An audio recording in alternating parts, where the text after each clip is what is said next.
G'day guys and welcome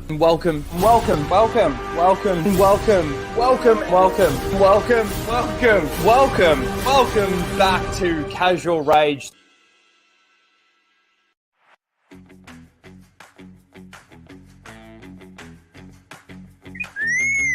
Prepare to start the show, R2. This is where the fun begins.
G'day guys and welcome to Casual Rage 147, where we casually rage out about the topics of the week. It's actually really funny. Just as I'm sitting here, I've been working on this script, working on this video, and I got to basically completing the script last night. So I've still got to record it, still got to edit it. It's going to take me a little while to do this video because as I keep going through the script, it keeps getting longer and longer and longer. But it's funny, like last night, I'm like, thank God, I'm done. All right, I can now sit down and actually record it. And as I'm sitting here and as the intro's going, I had another idea and I'm going to add more to it. It's actually kind of funny and annoying at the same time because I got to find a spot to slip this other thing that I just thought of in. But how you all doing? I hope you're all doing well. It's funny, you know, like obviously the channel being more centered around Star Wars. There's not really a lot to talk about, and obviously a lot of people don't really care too much about Star Wars at the moment. And the ones that do, obviously, are your Disney seals and your fence sitters and stuff like that. People that need to effectively maintain some sort of what's the word I'm looking for? I don't know. They're going to be more centered about this whole thing so that they can continue their channels going the way that they're going. So, I think I said last week, I don't really know what I'm doing with the channel in regards to, like, obviously it's still going to be centered around Star Wars. There's still going to be a lot of Star Wars talk. I'm still going to be watching the shows, reviewing them the way that I have been and all of that sort of thing. But I do want to steer off. And the thing is I don't really care as much about all the other stuff like I do Star Wars.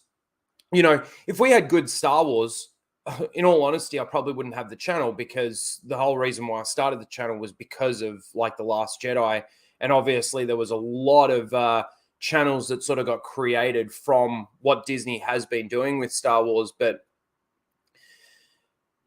yeah, I don't... Like Marvel, I don't care anymore. Oh, like for a while there that you'll find videos on my channel about Marvel and stuff like that.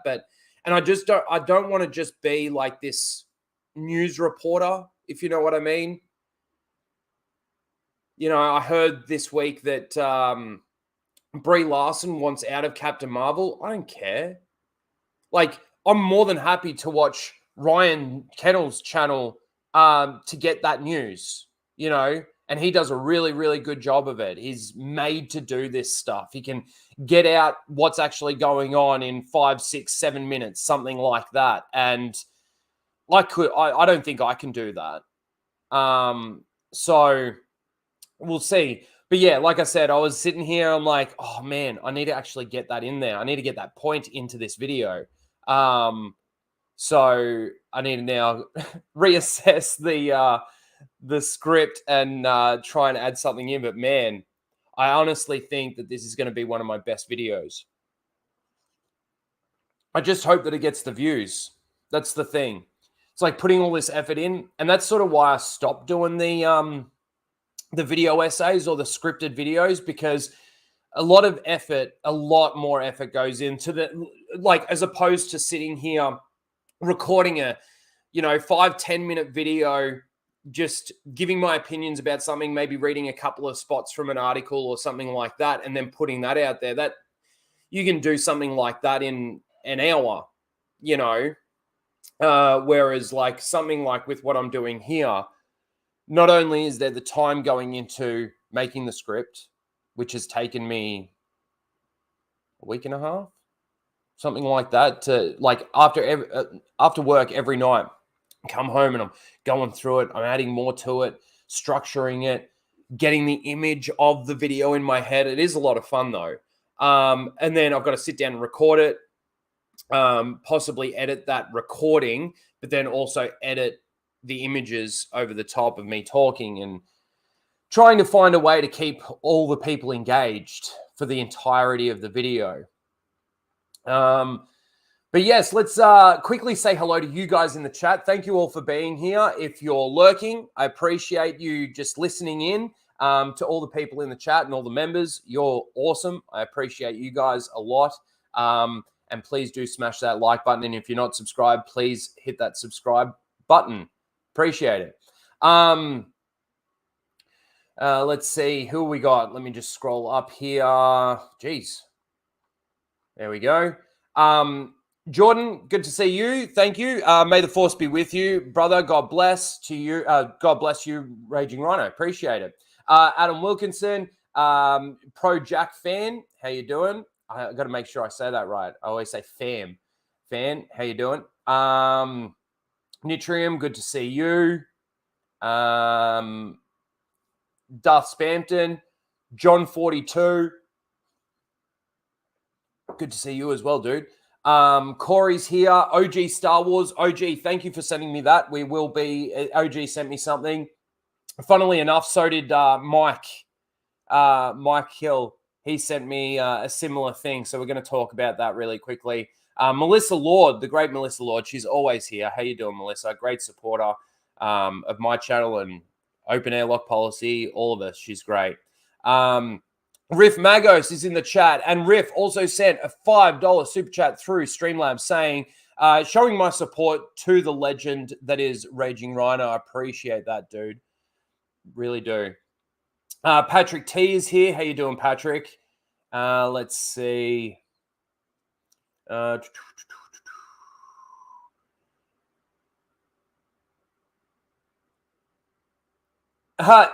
Disney Star Wars is about as believable as Jada Pinkett Smith. Yeah.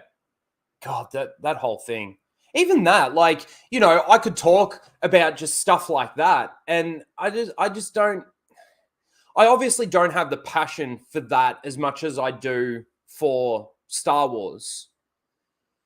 And I do want to try and keep the channel centered around at least pop culture, at least the entertainment sphere. But, I just don't know. I could have done a video on One Piece because I really did like the live action One Piece. I thought it was actually pretty good. But yeah, anyway. Fractured Filters in the chat. So pumped. Let's go. What, are you actually going to be able to be here tonight, Fractured Filter? Good to see you. Usually he's got to come back and rewatch the replay.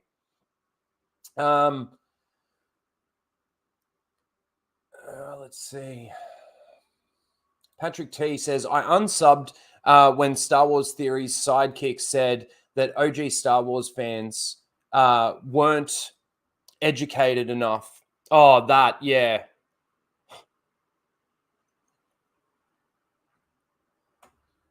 Look, Star Wars fans have, from my experience, have always had some differing opinions on certain things.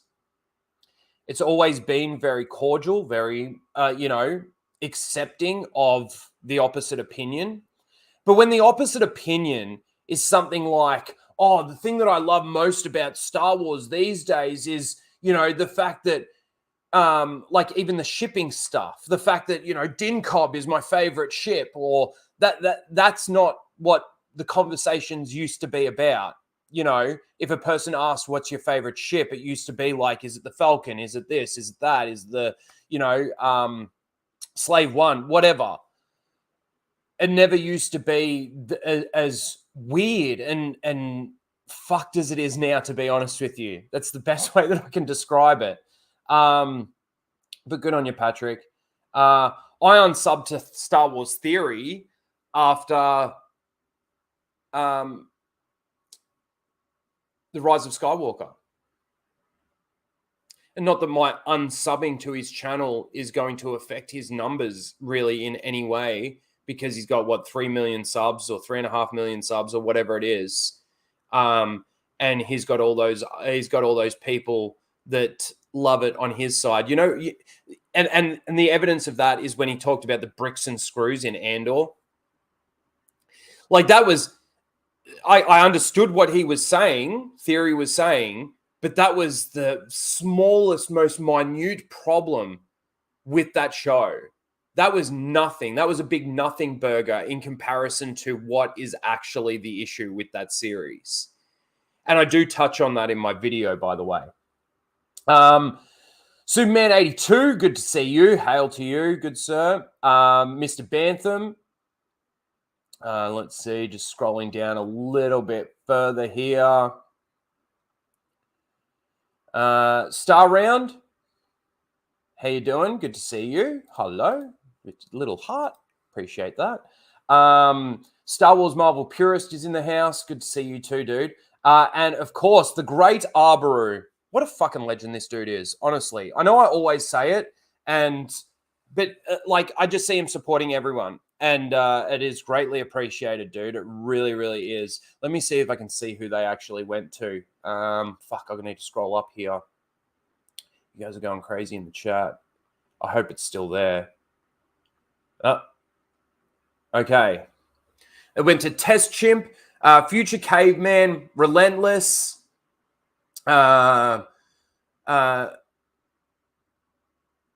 Spike in Madness, and was a Hurricane. Thank you very much, Arbor. Really do appreciate the gift memberships.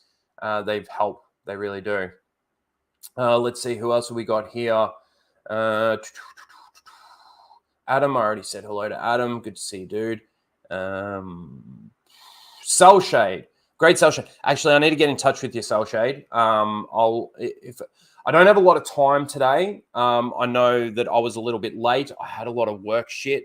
Fucking customers messaging me, calling me. I had to sort it out because of my day off, and I needed to speak to my manager and all of that sort of thing. So it was a bit hectic this morning. But I also have a lot to do this afternoon. So I was actually going to cancel the stream altogether. I was halfway through writing a tweet about how I'm not going to be able to do Casual Rage this week. I'm like, nah, fuck it. I'll at least go for an hour, if not maybe even a little bit longer. There's not a lot to talk about, but there's a couple of things that I don't want to wait until next week to talk about. And one of those things is IGN. I want to watch that video with you guys. I haven't watched the entire video. I watched Anna's video on it. So I basically know the gist of what we're going to see from it. But I thought we could sort of like EFAP it a little bit, maybe go through it and go through that basically together. Dan Blackroyd, good to see you, Blake. How you doing, man? Dr. Lee, Tillium. I never know if I say that your name right, Tillium. Mike Hill, of course, the great Mike Hill, always sending me shit. You're a legend too, and I appreciate all your help because a lot of these streams, honestly, guys, would not either go for as long as they do, or I wouldn't have nowhere near as much stuff to actually talk about as if it wasn't for him. Was a Hurricanes, of course, in the chat. How you doing, dude? Keely Chow's here, as always. Trey, how you doing? Let's see. Trey Chester. Just wanted to stop by and say hello, Rhino. Well, hello. Good to see you. Thanks for stopping by. Gatekeepers Daimyo. Brightest days here as well. And that's pretty much it. If I missed anyone, I'm sorry, but thank you again, everyone, for being here. All right, let's talk about this thing that OG Star Wars sent me. Actually, before we do, let me just say, my sister, she's doing well. She had her operation to get the cancer, the lump removed, and a couple of lymph nodes and everything.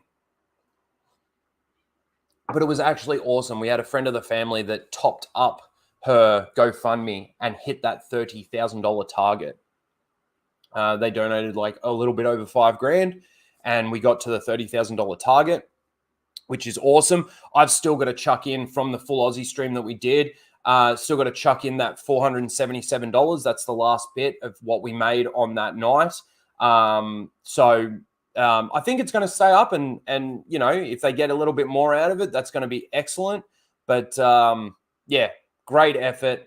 And I really, really appreciate it. It actually kind of hit me yesterday while I was at work, what's actually going on. You know how you always have in a situation like this? I don't know if you've been in this situation, but there's always a bit of a delayed reaction. I was actually a little sad yesterday. King Chris, how you doing? Good to see you. But no, that's just some good news. Just wanted to let you guys know that is the target has been met, and hopefully everything will be going smooth and great, and you know, she can beat cancer essentially for the second time. All right, let's talk about this. Let's talk about this.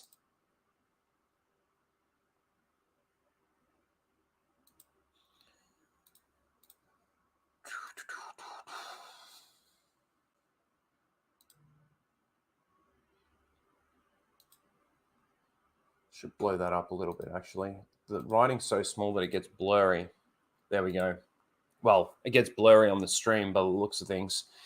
Yeah, so she's doing good. She's doing great. All right. So this is from one of the Disney shills out there, Disney seals out there, Star Wars Holocron. Been nominated for Disney Seal of the Week a few times in the past. Kingsman and X-Men First Class director Matt Vaughn, I don't even know if that's correct, thinks they should reboot Star Wars. Now, I'd have to watch the entire interview, and we're not going to do that today. I might do that throughout the week. I might even actually do a video on this. We do have a clip from it that Alora sent me. Why are the Star Wars characters so hallowed? I don't know. That from 1977, you can't redo it for a new audience. Hang on a second. I need to know what hallowed means. Hallowed. Hallowed. Meaning. Made holy.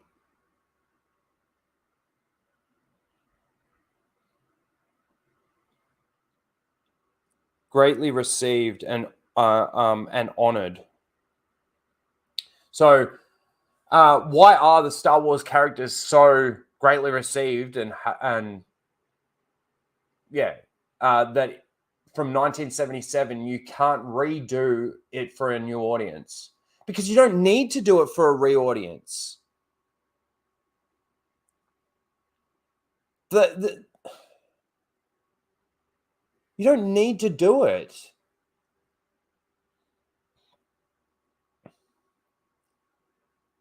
I am going to watch this entire video, not now, but we're going to watch this. This is from OG Star Wars.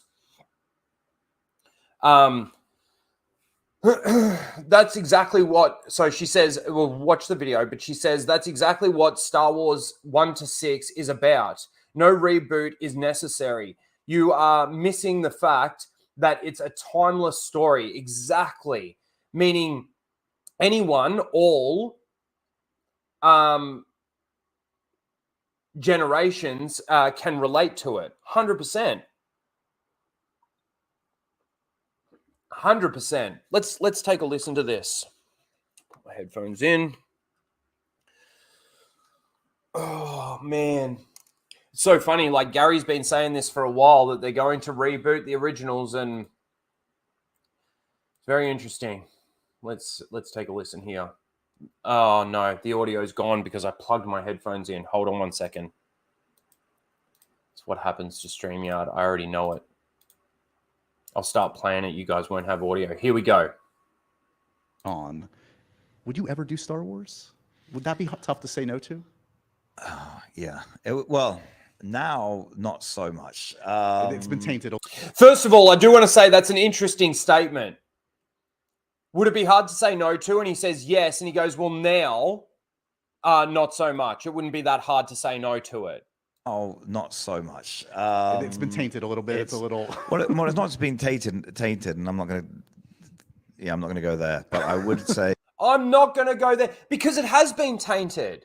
Disney Star Wars isn't Star Wars. I've been saying it for fucking ages now. It's not even close to what Star Wars was. The stories aren't as deep. There's nothing there. The characters aren't as enticing. They're not. You don't want to watch these characters. No one really cares. For me, doing a Star Wars movie is to play with the characters that I loved. So if they said to me, "We'll reboot. Do you want to reboot Star Wars and actually have Luke Skywalker, Solo, and Vader, and you do your version of it?" Everyone would say you're an idiot to try, but that would excite me. Oh my. Yes, you are an idiot to try. Because what, like, okay, if you're going to reboot the original 6 movies, what are you going to change? What would you change? Now, yeah, you could argue that in the in episodes 1, 2, and 3, the prequels, you could make a couple of little changes in regards to maybe some dialogue and stuff like that to maybe make it a little bit better, not as comedic and not as some of it being annoying. But you can't change the themes. And what would you change in the original trilogy? Honestly. Why? God, you have a death wish. That's so scary to even contemplate recasting. That's fun. Yeah, why not? Wow. Bond, do you mind Bond? That's true. That's true. You know, you asked me who's going to play the next Wolverine. That's true. Why are these characters so hallowed that from 77 you can't redo it for a new audience? And that's the story. I mean, Star Wars is the Skywalker family. Yeah. All right. And that's where I think they've gone wrong, because they've forgot that 100%. You know, and they've done brilliantly in the TV, but They've done brilliantly in the TV. Just by him saying that, I know that this person is not the right person to do anything like that. Because he'll go in there and Dave Filoni will come over to him and go, you know, we should do this and this and this, and we should change this. We should bring Ahsoka into the actual picture. We should make sure that she's at least mentioned. Disney Star Wars television is shit. And my video is about to prove all of that. I love that in my video, I actually use a whole different... I actually use SG1, Stargate SG1 as a reference for why headcanon isn't necessary.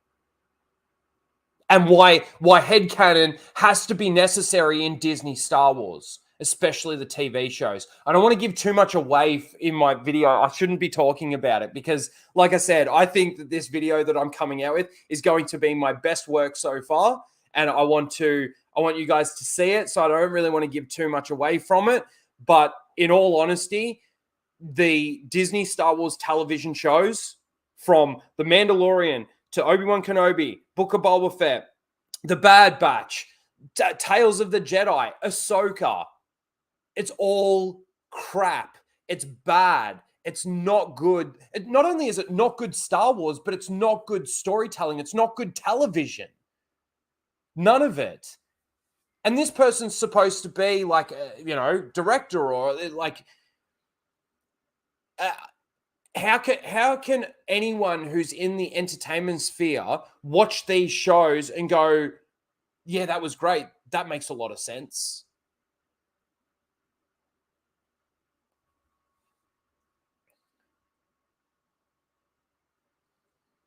Okay, so I've completed SG1 twice. I'm actually on my third watch through, but I'm watching it with a mate, so we don't get to. I don't like, and that's 10 seasons. There's a lot to watch in that. Atlantis, there's 5 seasons of that. I got to the 3rd season and I sort of fell off the wagon a little bit. I will eventually go back to it because I thought Atlantis was actually decent, but I haven't watched Universe yet at all.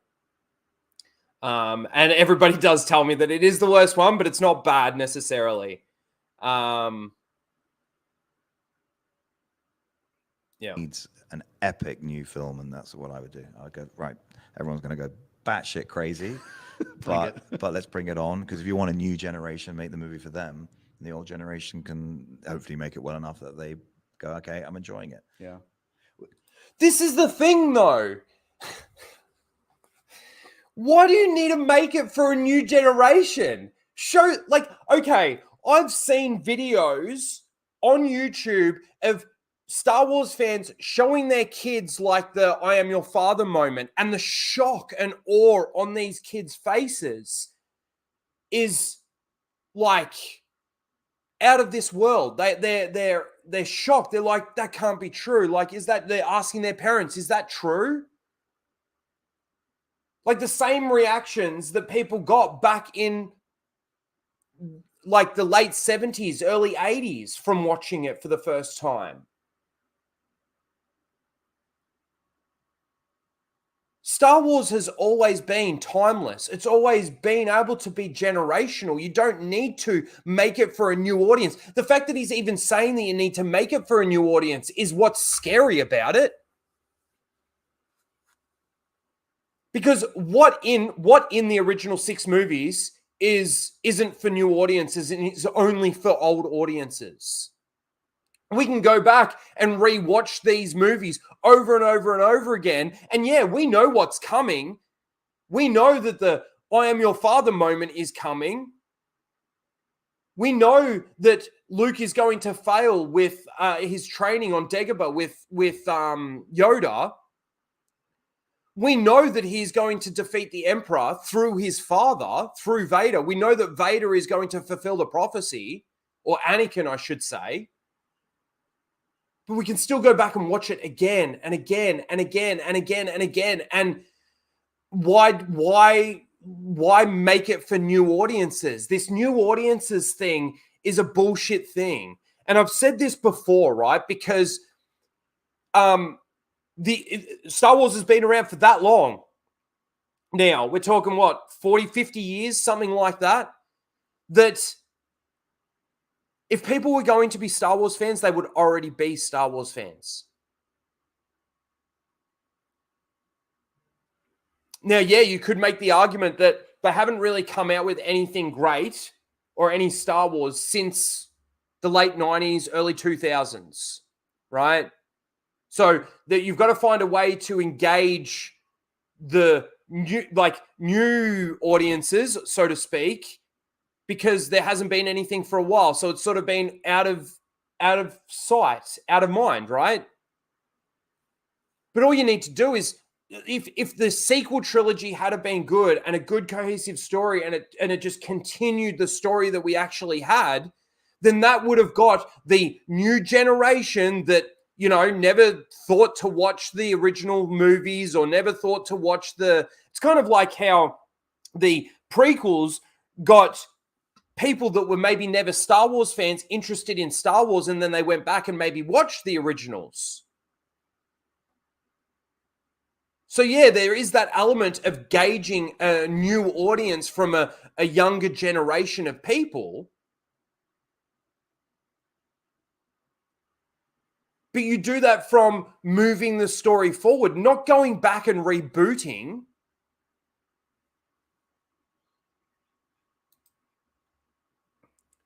It's absolutely ridiculous that this is where we're at. And the fact that all we seem to get these days from Hollywood or from these studios is, oh, reboot, remake. They try and continue a story, but then they bring all the identity politics into it, which then just destroys what we had before.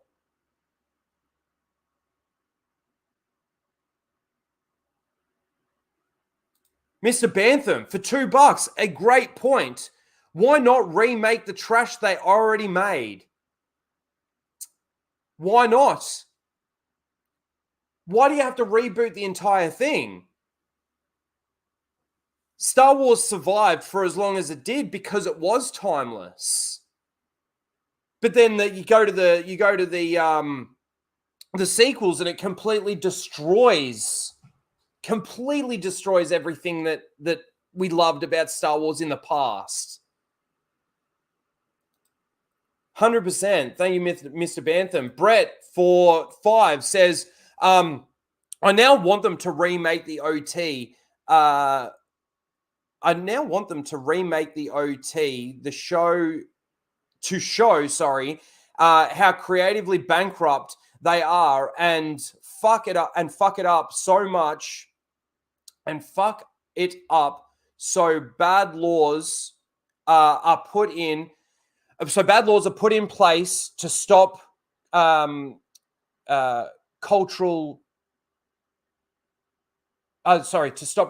vandalism.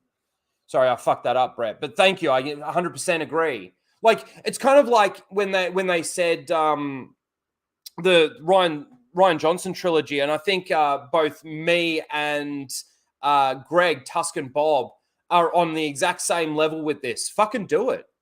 Fucking do it. It's not only are you going to fuck it up even more, and the law's going to be screwed, and the law's going to be cucked and everything, but you're just going to help me make content. Do it. Give Ryan Johnson his trilogy. I want it to happen at this point.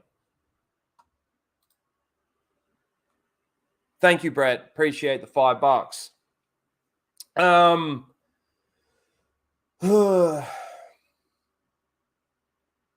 And Patrick T for 5 as well says, I encourage everyone to watch old westerns. I love some of the old westerns. In storytelling, the storytelling is far superior to the bile we get today. Why am I fucking reading so weird today? I got a lot on my mind. Anyway, no, 100%. Tombstone. It's probably one of my favorites.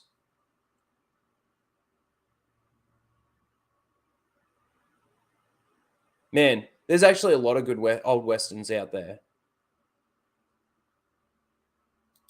Thank you, Patrick T. But yes, I encourage everybody to go back and watch some old westerns as well. Just old entertainment. The older entertainment is far more superior to anything that we're getting in this day and age. Anything that we're getting. Thanks, guys, for those super chats. Appreciate you. You're talking older than that. Oh, Blake, Back to the Future 3. There's an old Western.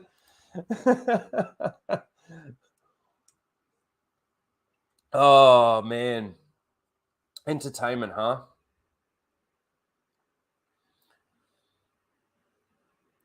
I grew up watching old classic films. Yeah. So did I, but that was more so because of my old man.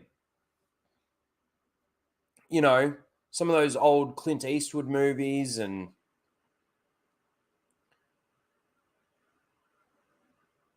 there's some good old movies out there.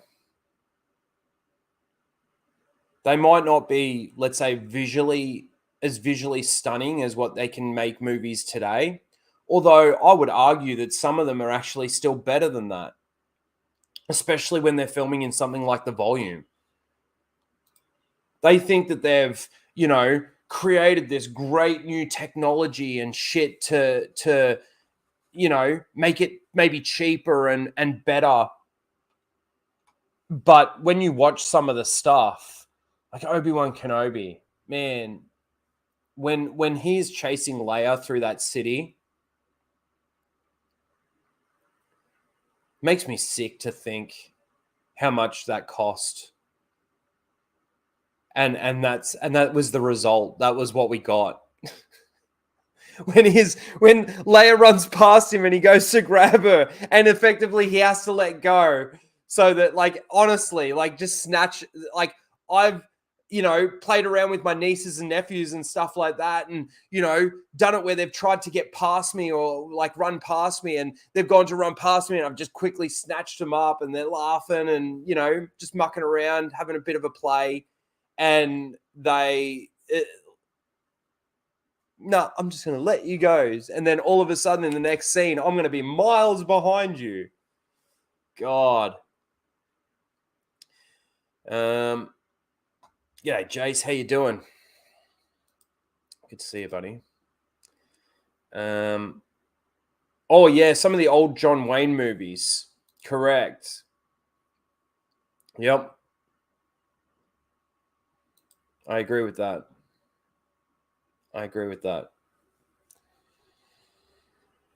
And at least they're good stories. They're good storytelling.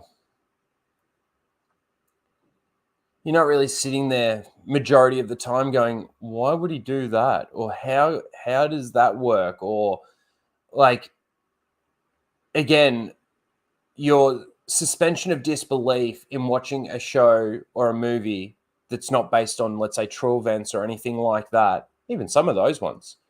But any of those that you sit there, fantasy, fiction, all of that stuff, your suspension, the audience's suspension of disbelief is the most valuable thing.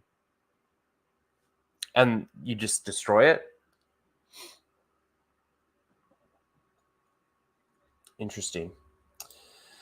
All right. Last week, I showed you some of the people that were, like, some of the cast from the Ahsoka series that were sitting down just talking about their roles and talking about actually what they did, or, like, they were just little snippets.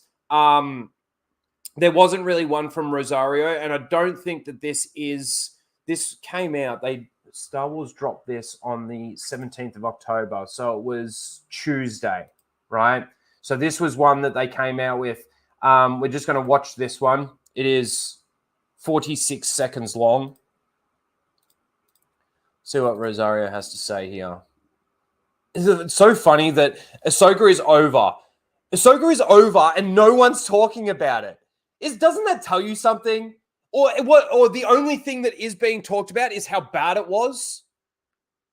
How lackadaisical it was? How no one really cares about it anymore? It's been and gone, and it's been and gone that quick.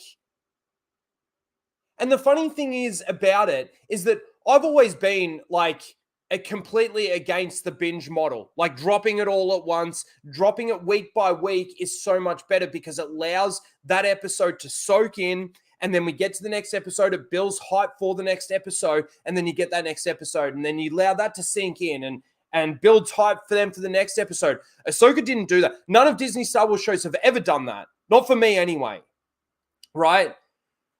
But then because it does drag that hype out and that, allowing people to think about certain parts of it and everything like that for so long, normally in this situation, you would find that it would still be if it was good, it would still be being talked about.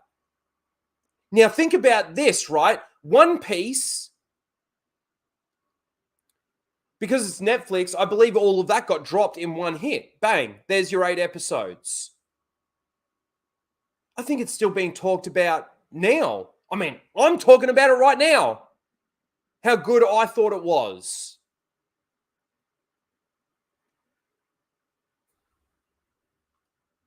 And when did that drop? How long ago did that drop? It would have been couple of months ago now, right?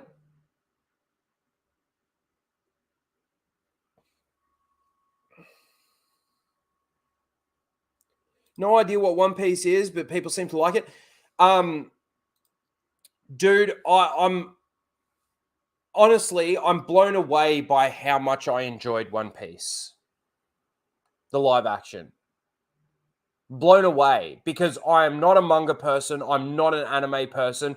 I tried to watch the anime of One Piece. It's the animation style that sort of annoys me, and I wouldn't be able to sit there and watch 1,000 episodes of it, despite how good the story is. But it's incredible the character work that went into this live action One Piece. And obviously they're just, snagging stuff from the anime and actually repurposing it, not repurposing it, but adapting it for a live action television show.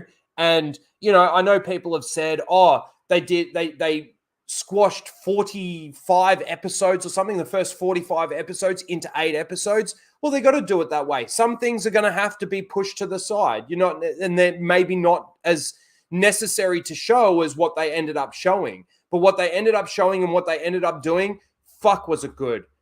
Fuck, I enjoyed it. At the end of every episode, all I wanted to do was watch the next episode. It was awesome that I could, but then it got to the point where I'm like sitting there at 12:30 at night, 1:30 midnight, and it's like, fuck, I got work tomorrow. I just want to watch the next episode, but it's 45 minutes long. I can't. Got to go to bed.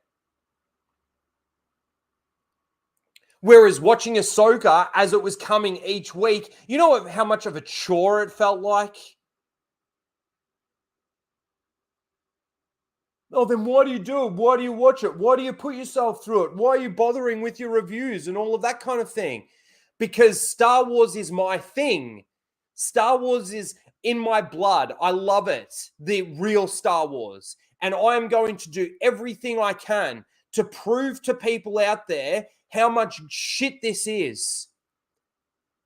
When The Mandalorian Season 1 came out, I'll fucking bring this down for a second. When Mandalorian Season 1 came out, and I'm sitting there going, this is shit. And then I see the praise coming out from even people in my corner of the internet, right? And I'm sitting there now saying, well, based on the result and based on how much this is getting praised, you know what it feels like to me? It feels like The Force Awakens all over again. These people have been suckered in by the bullshit. And you know what? After, Obi-Wan Kenobi and Book of Boba Fett and even Season 3 of Mandalorian, I'm vindicated. Seasons 1 and 2 of The Mandalorian was Disney's Star Wars television version of The Force Awakens. It suckered everybody in.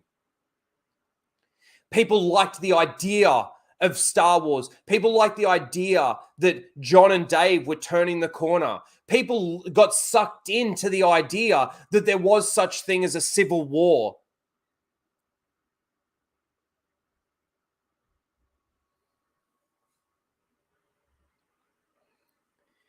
And that's where we are now with Disney Star Wars. Can't believe how many deaths this thing needs to die before people start recognizing and realizing how dead it really is.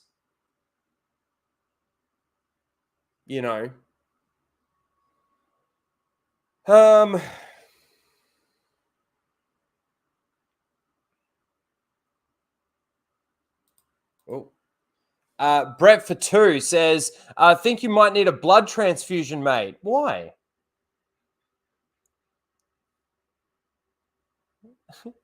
I don't understand that, Brett. I'm sorry. Elaborate. What do you mean by that? Because all of Disney Star Wars is shit? If I get a blood transfusion, it might change my mind? I don't know. Let me know. You don't need to send a super chat. Just hit me in the comments or in the chat. But thank you for the $2.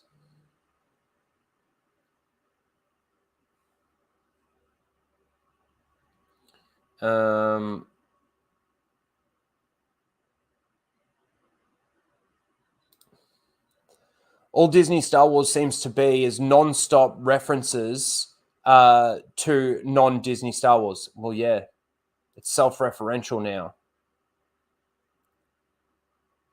That's what I don't know, if Brett's pulling my leg or not. Yeah. I don't know. I didn't understand it. I'm sorry, Brett, but I don't understand your super chat.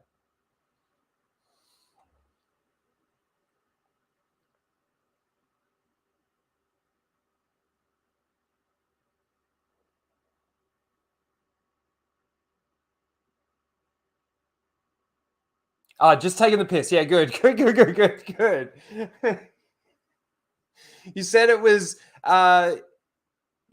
was your blood, so it said it was in your blood. I see. Thank you. No, okay, now I get it. I'm a bit slow, dude. Thanks. Let's see. Let's see. I have to disagree with you, Rhino. TFA didn't sucker me in because I knew it was garbage at the 8:30 mark when Poe and Kylo were there.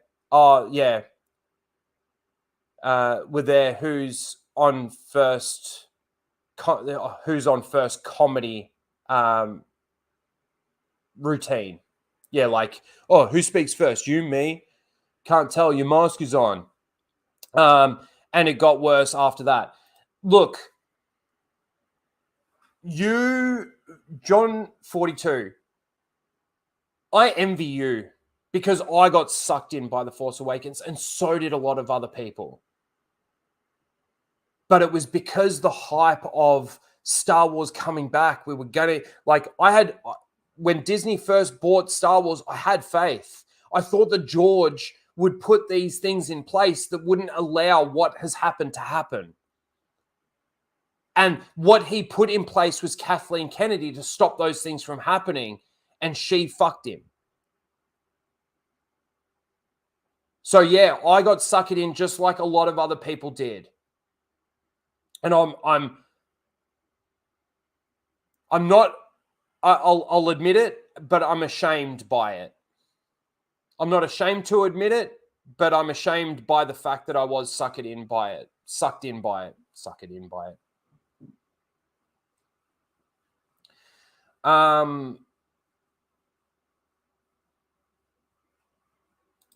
Mike Hill for 2 says, are you going to wish John Favreau happy birthday? LOL. Is it his birthday today, is it?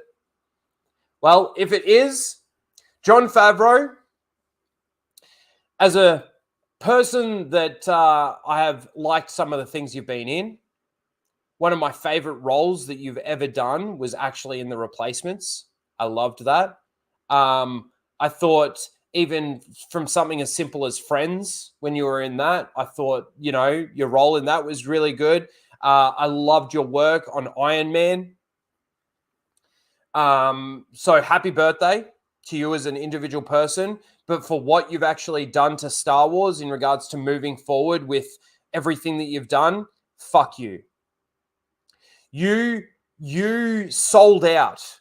And the reason why I know that you sold out, John, was because when you told all the fans about this Mandalorian series that you were writing, you said that it was going to revolve around the underworld. We were going to see the bounty hunting side and that underworld and the low-level scum of the galaxy and all of that sort of thing. You said that there was going to be no Force users. You said that there was going to be no Force in your part of the galaxy, right? Not that the Force doesn't exist, right? But the fact that you were just going to tell this bounty hunter story and it was just going to be about the underworld.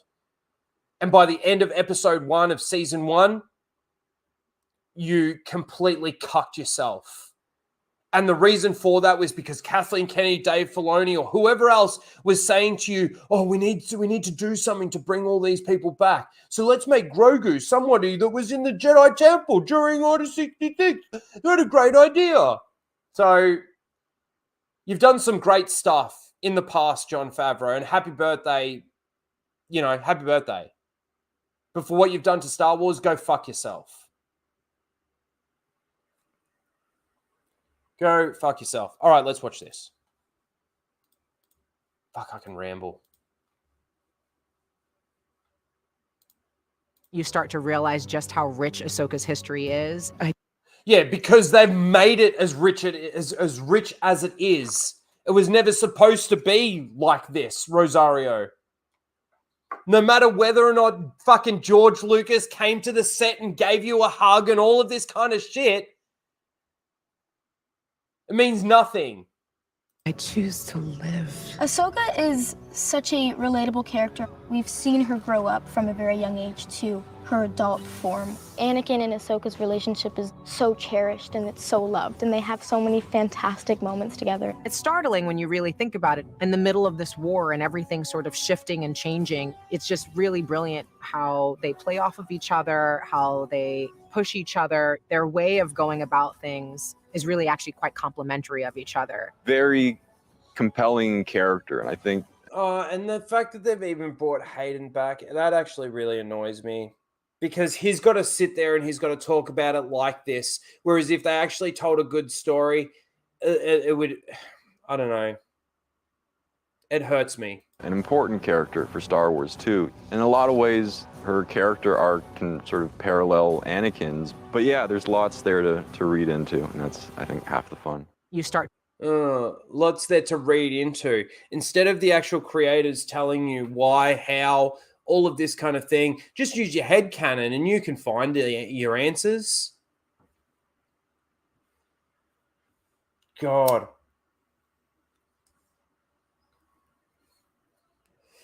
Drives me to smoking. Patrick T for 2 says, I watched the Clone Wars. Ahsoka was annoying. Yeah. Look, I've got to admit this because I'm not going to lie. I didn't mind the Clone Wars. I didn't mind it. Ahsoka was annoying at first. I thought that she had some good moments in the Clone Wars. Looking back at it, and after speaking to people like, and I've said this before, after speaking to people like Ryan Kennel and Lethal Lightning, and them pointing out what those issues are, yeah, it destroyed my enjoyment of it. I actually think it's pretty shit now, right? Because their points were valid. And this is why I always say to people, if me criticizing the shit that you like when it comes to Disney Star Wars is destroying your enjoyment of it, that means I'm right. Because it's that same situation. I enjoyed the Clone Wars. Regrettably, I enjoyed the Clone Wars. I thought Ahsoka had some good moments. I thought that at least there was a bit of character development there. You know, there was some good moments between Ahsoka and Anakin in the Clone Wars. But then again, like I said, after speaking to a few people about it, it destroyed my enjoyment of it because they were right. Because there was stuff that I didn't notice. That's why I know that when somebody jumps into my comments section and goes, oh, you just hate just to hate. Why can't you let us just enjoy this? Well, if what I'm saying destroys your enjoyment of it, I am right. And you're proving that.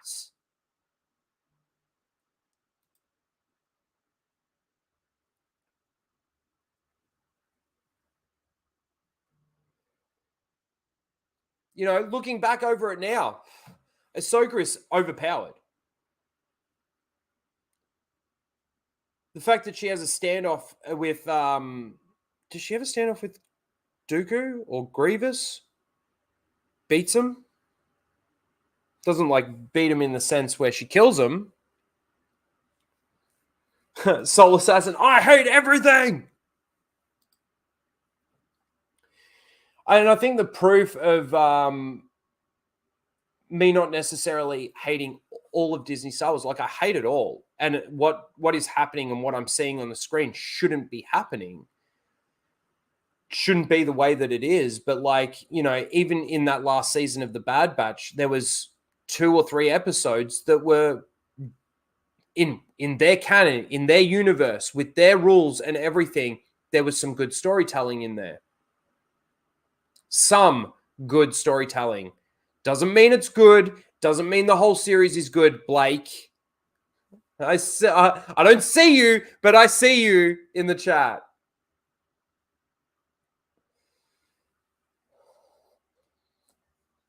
Ahsoka is just another Mary Sue like Rey Palpatine. Yeah, certainly. Not as obvious as Rey, because it does happen over time, but it's definitely there. I won't disagree with you there, Darth Spandon. Won't disagree with you there at all. Fuck, I'm running out of time. I've already been going an hour. Jesus. Let me just check Streamlabs over here real quick. Oh, we're all good there. All right.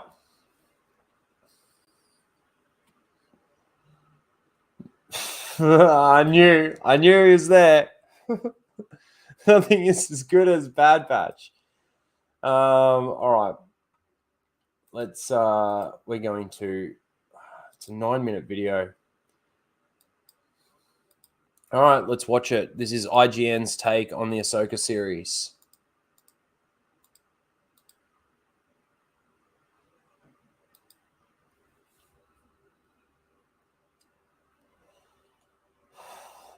Mr. Bantham for 2 says, backflips in space, enough said.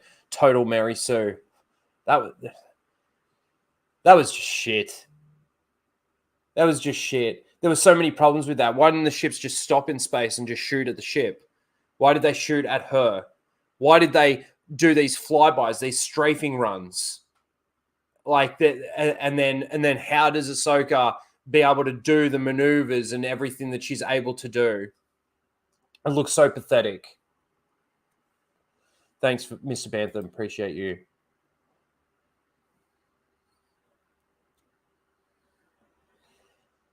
All right, let's take a listen. Like I said, I think I watched the first 30 seconds of this. I've gone to the 7-minute mark only because Anna talked about it on Flashcast and she did a video on it, which I watched. G'day, Tim F. Good to see you here. Thanks for stopping by. All right, let's give this a watch. It's October, it's the week of Friday the 13th, and I'm a huge horror nerd. As you'd expect, I'd previously planned on this edition to be focused on all of the delightful tricks and treats of the season.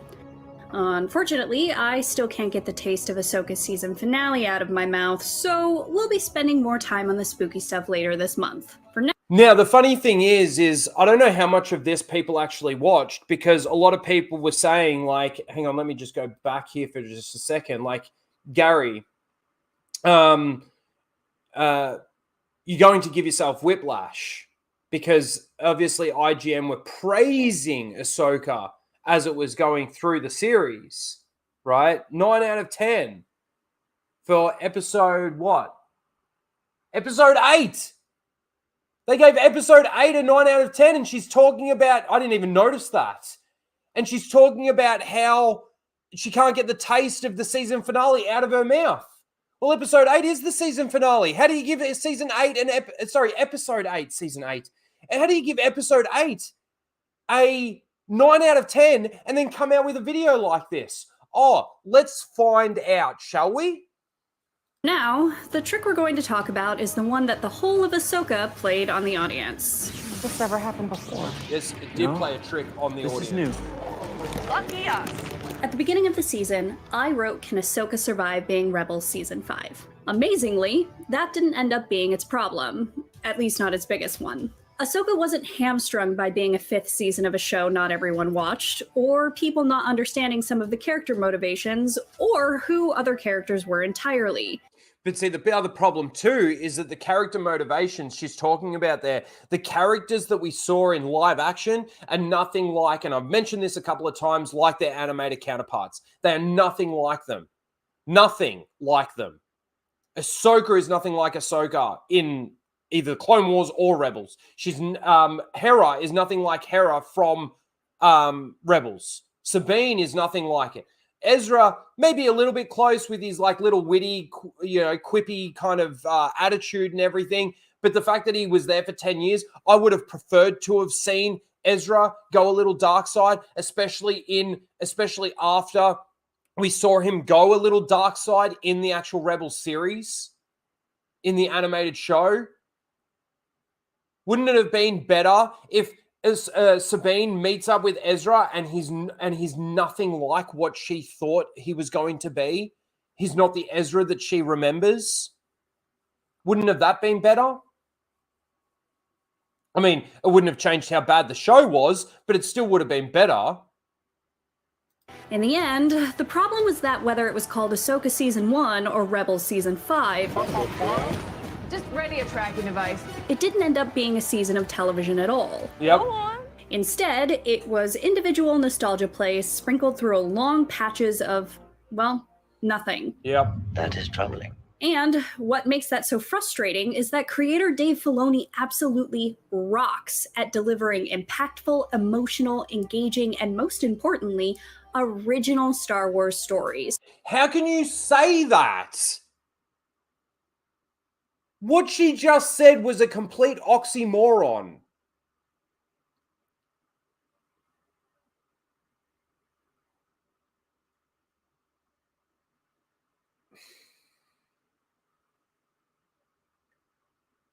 Dave Filoni has never done anything impactful for Star Wars, going all the way back to the Clone Wars. How can you say that in the same sentence? Patches of, well, nothing. That is troubling. And what makes that so frustrating is that creator Dave Filoni absolutely rocks at delivering impactful, emotional, engaging, and most importantly, original Star Wars stories. Or at least he usually does. I want to be clear, I love the character Ahsoka. Hera Syndulla, criminally underused in this season, is one of the best contemporary Star Wars characters. I even quickly grew to love Ezra Bridger after catching up on Rebels and meeting him in live action in this new series. Very funny. No, I'm serious. Take it. And there were even a couple of episodes of Ahsoka that really tugged at my Star Wars loving heart. Yeah, of course, because the jangling keys tugged at your heart. What tugged at your heart was seeing characters that you actually loved from Star Wars, from George's Star Wars, shown on the screen. The first two episodes really felt like Star Wars, which never stops being a great feeling. And It's the feeling of Star Wars. It feels like Star Wars. Fuck off with the feeling. How about it just be Star Wars? It's like do or do not. There is no try. They did not. Nothing about this was Star Wars. The member berries was Star Wars. Self-referential. And yeah, of course the Anakin episode got me in my feelings. It's the music. It's always the damn music. The music didn't get me. You must just be fucking shallow. But getting me in my feelings is easy, as I'm secretly a huge sap, a secret that will remain between us. And television series have a job to tell a complete story regardless of whether or not they're meant to lead into something else.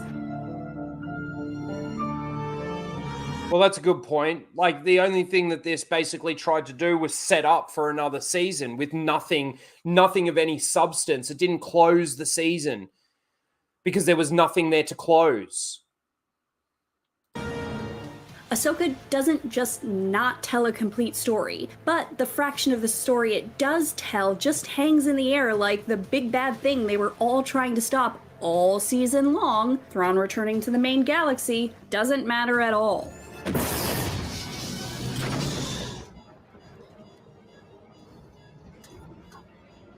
By the end of the season, not a single one of our main characters addresses the fact that the very thing everyone was trying to stop happened.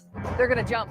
Ahsoka is completely at peace, seemingly indifferent to the threat that the galaxy faces, despite the entire motivation of her character has been to stop Thrawn since her introduction into the live-action stories. Then Hera and Ezra meet up and neither exchanges a word about what his return means. Oh, that... Let me just say, my video, get ready for that. This scene gets brought up.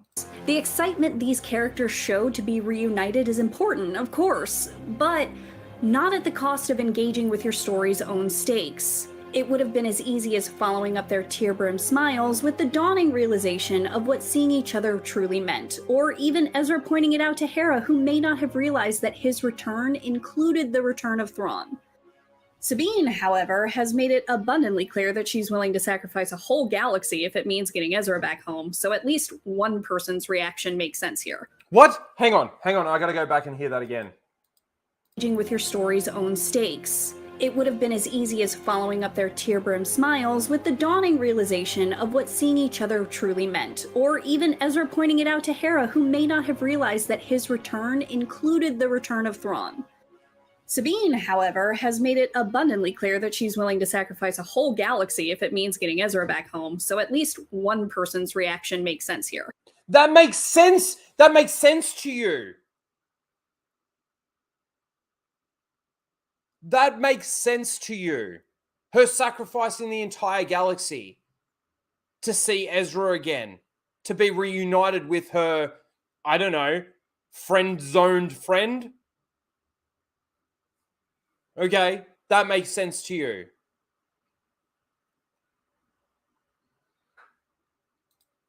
Huh, Mr. Banther 2, like a fart in the wind, it just lingers there. Yeah, 100%. Thanks. That's it. We just end there. Why? Well, because we're either setting up Dave Filoni's movie or Ahsoka Season 2. These are two things that should be wildly exciting, but now could end up in Star Wars purgatory with the rest of the franchise's many abandoned projects for all I care. Seasons of television are not commercials. They are foundations for what's to come, but Ahsoka Season 1 can't stand on its own because there's no foundation built. It's just a string of happenings until Ahsoka and Sabine are stranded and Thrawn's back in Galaxy Prime. And if none of our primary characters give a about that, then why should we as viewers? We're part of a legacy. Good point. But my part of that legacy is one of death. Let the past die. Kill it if you have to. Well, that's a great quote to bring up. But you're more than that. Nostalgia is great. I love nostalgia, but it's meant to be a single tool in your arsenal rather than your only instrument. Correct. Skywalkers have been so... That's actually a really good way of putting it. It's meant to be a tool in your arsenal as opposed to, what was the exact quote? But my part of that legacy is one of death and war. But you're more than that. Nostalgia is great. I love nostalgia, but it's meant to be a single tool in your arsenal rather than your only instrument. Skywalkers have been so aggressively shoehorned into so many stories that they don't need to be in that it's getting to the point that I don't even want to hear the name anymore. Yep. Yeah, it's another great point. Like, don't get me wrong. I think IGN is full of shit. Clearly they're full of shit. They gave this episode, the final episode, a 9 out of 10, and now they're shitting all over it in a video. But there's a reason why they're shitting all over it. There's a reason why, and it's coming up. The master was General. Hang on. Oh, let me keep going. Anakin Skywalker. Yes. The galaxy is vast. There are so many rich stories worth exploring, and all Star Wars seems capable of doing is returning to the same well over and over again. One is never too old to learn, Snips. I enjoy Luke. I adore Leia. Their stories are over, but not as over as their father's is meant to be. But this is the thing. You say that their stories are over, but they certainly shouldn't be. They shouldn't be over because they're only over because they decided to make them over. You know, like, again, if you look at the EU in comparison to the sequel trilogy, Luke, Leia, Han's stories go on for... They're non-stop. We haven't even gotten to the end. In the EU, we still haven't even gotten to the end of their story yet. So it's only over because in Disney Star Wars canon, they're over. Stupidly, but they are. Patrick T for 5. Let me just hit this really quickly. Attack of the Clones. Dooku is talkative and Obi-Wan asks no questions. There's a...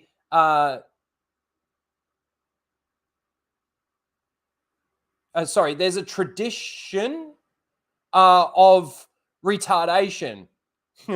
It's all the fans' fault. Well, that's coming up.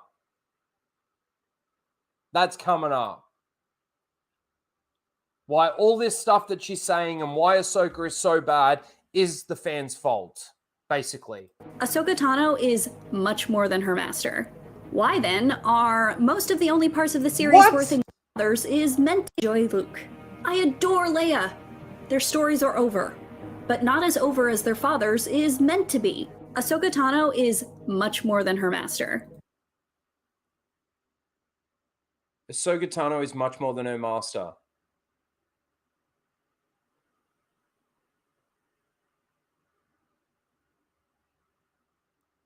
Luke eventually dies in the EU. I haven't got up to that. But this is the thing, though, Russell, is that their legacy goes on. Their legacy continues.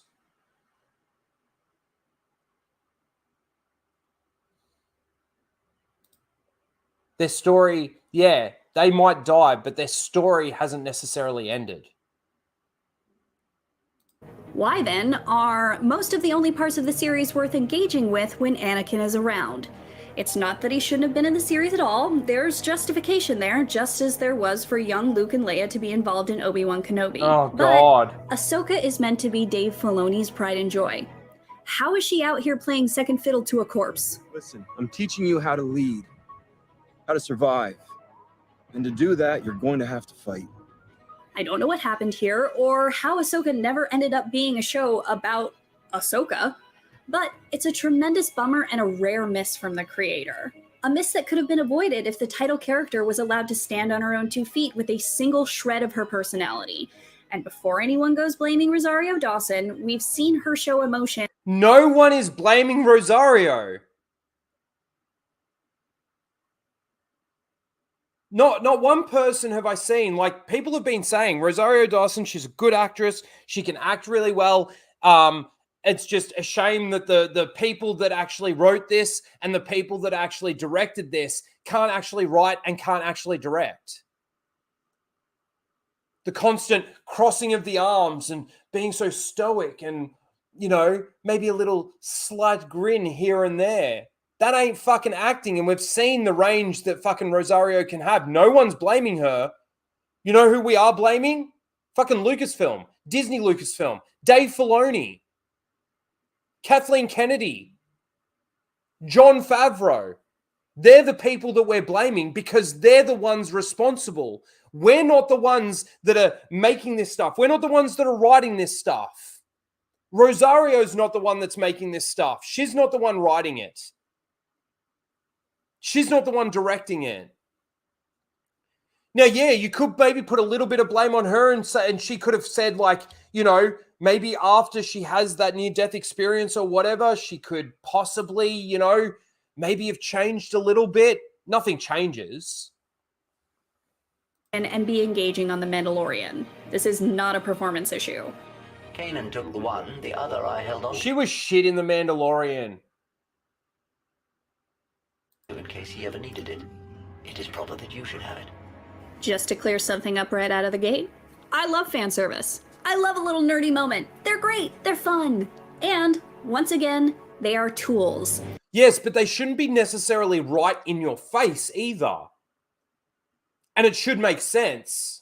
Like this with Leia sending 3PO with this message to basically say, I was the one that said that Hera could go on this mission. That's fucking bullshit. That's shoehorned in so that we can just forget that plot, so we can forget that story, part of the story, and we just move forward. No consequences. The Honorable Senator Organa has become aware of an unfortunate situation. They are never, under any circumstance, meant to be the whole shebang. Star Wars lately? Nearly nothing but fan service. Not you, or a good hunk of The Mandalorian. You're doing great, sweeties. Oh, bullshit. Bullshit. You don't think the Luke Skywalker moment was fan service? You don't think fucking having holocrons and fucking all this Force-sensitive material in Luthen's store is fan service? The tablets for the Mortis gods?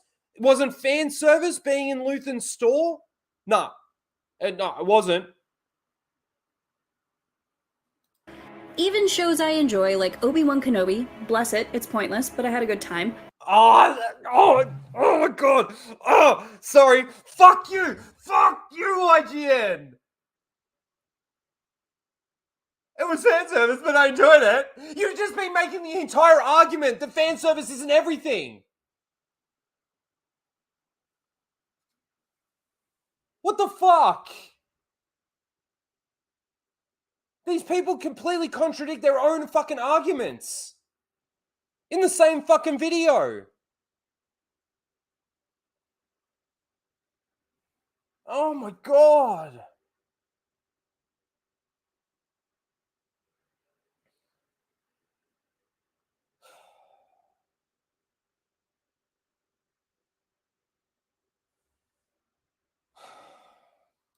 Are wrapped up in this never-ending cycle of, well, it's what the fans want. The job of a creative isn't to give viewers exactly what they want. The job of a creative is to give them what they never thought they could have wanted. Oh, I hate that line. I hate that line. The job of a creative in a universe like this is to tell a story. Is to tell a story and be beholden to the rules of the universe, the law. Oh, me saying that makes me a racist, doesn't it? Fuck you. That's the purpose. That's the role of a creative, to tell a good, cohesive story and abide to the law, the canon, and the continuity of that universe. Oh man, I can't wait to get this video out. I fucking can't wait. Wanted. Art is meant to inspire new worlds, to push boundaries, to explore corners of the galaxy we never could have dreamed of. But ever since The Last Jedi dared to go outside of traditional expectations and outcry arose from the worst corners of the fandom, outcry arose from the worst corners of the fandom. The majority, not the minority, the majority, the worst parts of the fandom. This is what it all comes down to. Because The Last Jedi was so heavily criticized by the worst sides of the fandom, that made the creatives create this other garbage, and this other garbage, and this other garbage. So it's actually the fans' fault. It's your fault. Not Dave Filoni, not Kathleen Kennedy, not Lucasfilm, not anyone that actually worked on these shows. It's your fault, the fans' fault. Star Wars seems to have been utterly terrified to be new, different, or interesting. It doesn't need to be new. It doesn't need to be different. It just needs to move forward with good storytelling, with good writing. Conversations between characters shouldn't be like this, with these massive pauses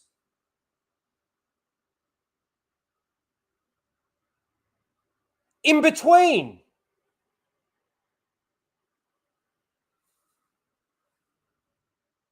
The sheer mention of Tatooine should be exciting. I don't like sand. Instead, it's so overused that it just makes me roll my eyes at this point. Meanwhile, it should be downright thrilling to hear mentions of Luke. But each time he gets shoehorned in, another hunk of that excitement gets sacrificed to the Sarlacc pit. The Book of Boba Fett, Obi-Wan Kenobi, Ahsoka, each one of these series had so much opportunity to push the boundaries of the universe in which they exist. That's the whole point of introducing television into an existing film franchise. By adding long-form storytelling into your sagas, you have the opportunity to explore parts of your galaxy that have never been touched, or to give more meaning to an already beloved character's journey. Instead, Lucasfilm has squandered most of their opportunities in hanging out on Tatooine some more. A couple of weeks ago, IGN's Clint Gage said that Star Wars just feels like unboxing videos now. And I absolutely hate that he was right. The Force provides you... But that's the fans' fault, right, IGN? It's not the people that are writing it. It's not the people that are creating it. The reason why Star Wars feels like unboxing videos now is because of the fans, right? Because of people like me that sit there and criticize the shit out of this garbage. Riff Magos, for his 2-month membership, says, fuck off, Mouse. The critical drinker. Yes, I can't say it like he does. Fuck off, Mouse. I can't do the accent. With insight, but it does not give one all the answers. When Ahsoka was announced, I was ecstatic. I bet you A whole were. show about our girl. She was going to find Thrawn and do whatever she could to stop him. Sure, she'd probably fail, but she'd fight. Rally the troops and fight again. She'd carve her own path outside of the shadow of her master and do everything she could to keep the galaxy safe. Instead, we got a whole finale centered on stormtrooper zombies because, more toys. Really? That's what you Meanwhile- got out of it? More toys? I thought it was just fucking stupid because Dave Filoni's a harkin and fucking retard. The last we saw of Shin Hati and Baylan Skoll, two wildly interesting new characters, was them just standing off in the distance kicking their feet, their arcs sacrificed in favor of undead soldiers. Not a moment of stakes acknowledged or reckoned with, not a single narrative arc fulfilled, and no real climax to be had. Just a 6-episode stepping stone to something else. What a bummer. For more Star Wars... That's it. That's it. Basically, the entire purpose of that video was to say that, yes, Ahsoka was shit. Ahsoka was shit. But it's your fault. It's your fault for the way that you reacted to ever since we had the Last Jedi. It's your fault. The fans' fault. Your fault. You. All your fault. And they still gave the episode a 9 out of 10. Nitrium for his 1-month membership says, all Disney Star Wars sucks. All of it. 100% agree. Disney Star Wars isn't Star Wars. Never has been and never will be. Never will be. Thank you. Thank you to all the members. Appreciate you guys. Okay, I got to start wrapping this up. It's now 1:30. I really do need to actually. It's going to be a little shorter one. I was going to watch some of the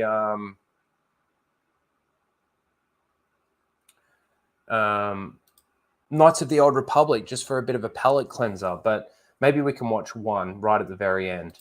And I wanted to watch the honest trailers for Ahsoka. All right, let me ask you guys, chat. We're going to do Seal of the Week now. But you know how we always get the nominees up and then we'll watch a video and then we'll do the results of Seal of the Week. What would you rather watch? The honest trailers for Ahsoka or something from the Knights of the Old Republic?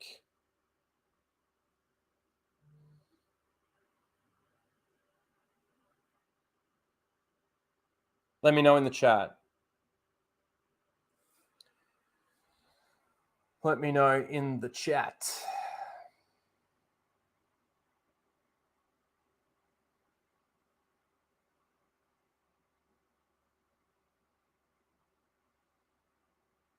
Oh, okay. So we've got honest trailers. We've got Knights. We've got honest trailers, both. Knights of the Old Republic.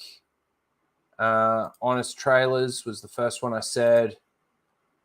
Honest trailers, Knights. It's a little split, but I think honest trailers has it. To be honest with you,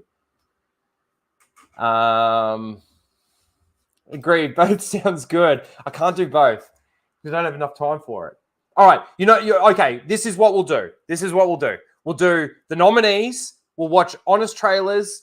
We'll do the results. And then on the way out, we'll watch one clip from Knights of the Old Republic. All right. So we will get some of both in there. All right. Let me just check Streamlabs over here.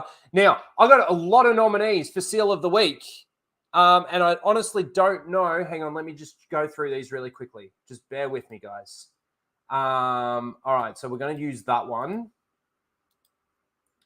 We're going to use that one. Oh, I don't know about that one. Oh, we're definitely going to use that one. And we're going to use that one. 1, 2, 3, 4. All right. I might save these two. I'm going to bookmark that one, and we'll save these two for next week. I would have given you guys an option, but I'm just going to get through this really quickly. All right, let's move that there. All right. Get rid of that, get rid of that, get rid of that, and get rid of that. All right, here we go. Here we go. If I can find my little stinger. There it is.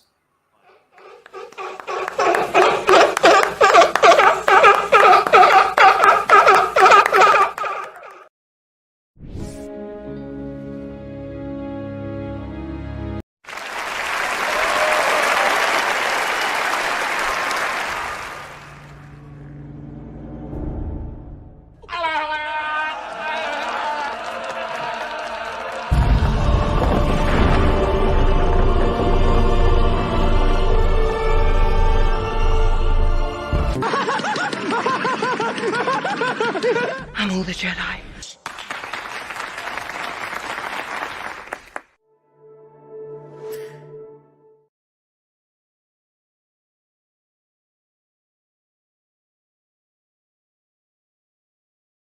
Oh. Is that sharing? Jeez, it's taking a while. My StreamYard is now starting to play up.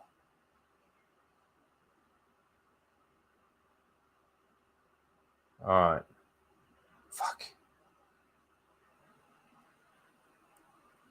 All right, just hold on a second. I am going to leave the studio and I'm going to come back in, and hopefully that will fix this problem that I'm having here. Just give me 1 second.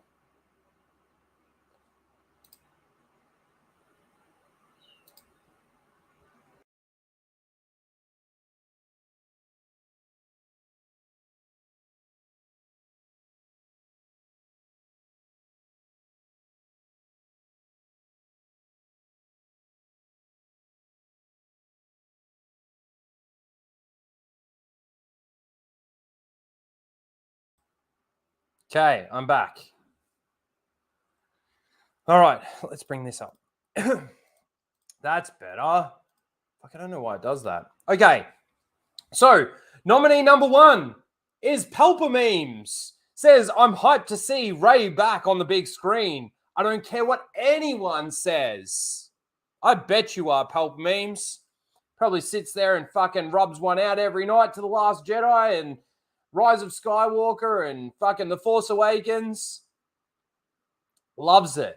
Loves it. Nominee number 1, guys. Pelper Memes. Fucking perfect. All right, nominee number 2 is from the great Star Wars Holocron, who we talked about earlier. Andor is some of the best Star Wars ever. I'm sick of hearing this too, by the way, about this being the best lightsaber fight I've ever seen in Star Wars, or the best this, the best that in Star Wars I've ever seen. Yes, Pelper Memes is a Disney shill. Yep. So that's nominee number 2. Nominee number 3. Hold on. I don't want to show you this yet. So from Kat. Says, got Star Wars timelines. Got Star Wars timelines. And naturally, I had to go straight to the only historical event that matters. Let's see what that historical event is, shall we?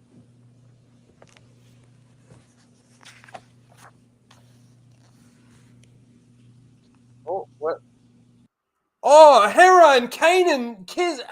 Hey, I can't talk. Hera kisses Kanan. The only historical moment that matters, or event that matters. Fuck these people, man. These are the new Star Wars fans that they want. That's nominee number 3. And nominee number 4 is from the book of Aleph? Oh, I don't even fucking know. Who fucking gives a shit? Them, meaning us, you and me. Ahsoka was lame. Total fan service. Filoni is a dumb cunt. Let me fill in the blank. And a complete hack. Me, this person. I'm sorry, you all have to speak louder. I can't hear you over. I just spat. I can't hear you over how awesome this show was. These people are dumb. These people are so dumb.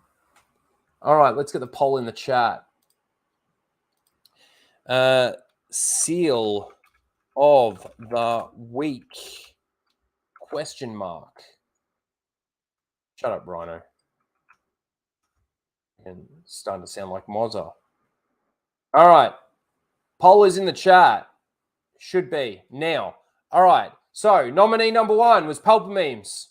Nominee number 2 was Star Wars Holocron. Nominee number 3 was Cat. And nominee number 3 was The Book of Retards.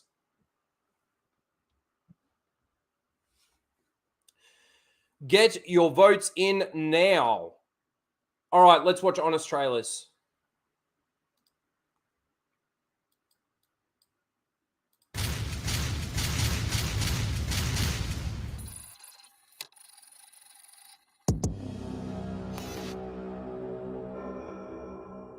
In a franchise with 0 new ideas. Okay, 1 new idea. Strong. Star Wars will stop that. drawing from... I got to pause there. All right, 1 new idea, he says. Right? And obviously talking about Andor. I'm sick of... This is another one of those things where I can almost guarantee you time is not going to be kind to Andor. I will argue the fact that, yes, it's got better characters than anything else they've done, like in regards to like actual characters, actual people acting like people would. But it is still riddled with that many problems that it's still not good storytelling and it's still not good Star Wars. Sick of that narrative. Oh, maybe 1 good idea. In a franchise with 0 new ideas. Okay, 1 new idea. Star Wars will stop drawing from the classics in favor of those cartoons that came on after Ben 10. Has your taste matured since then? No? All right then. Who wants to see some lightsaber tricks?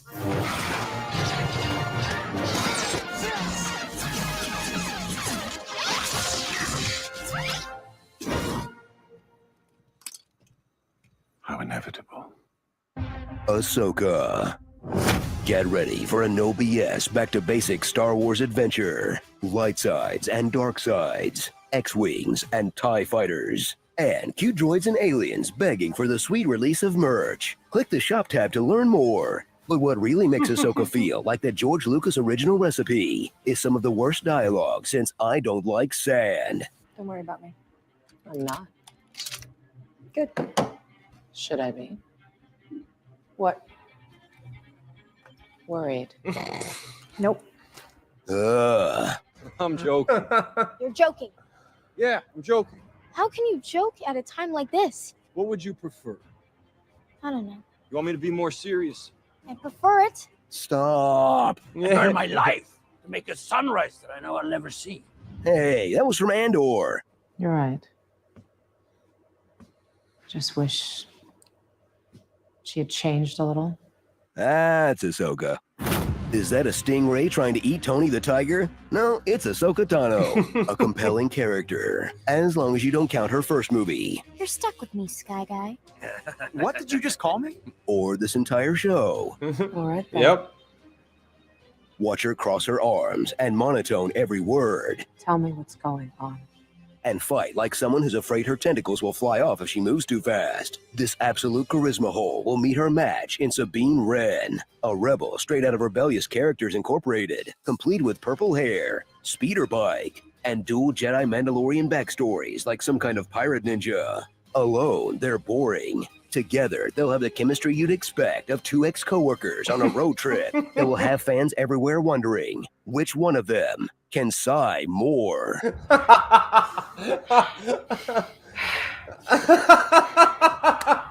I love that.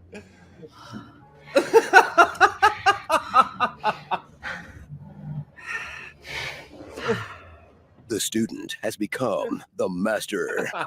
Long ago, in a all right, that was brilliant. That was actually brilliant. Wish I could sigh more. And then, oh, that's so good. That is really fucking good.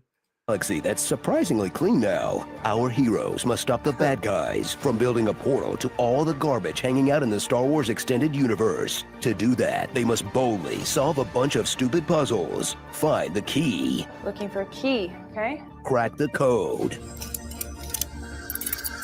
unlock the minimap, and fast travel to the whale point. Intergalactic travel within a star whale. Now I really have done it all. To rescue their buddy, Space Jesus. Do your thing. No. The Force is my ally. Across 8 episodes that are light on story by TV standards, but just enough to fill an RPG fetch quest. Oh, cool. They unlock the Blade of Talzin. Does the damage scale with strength or dex?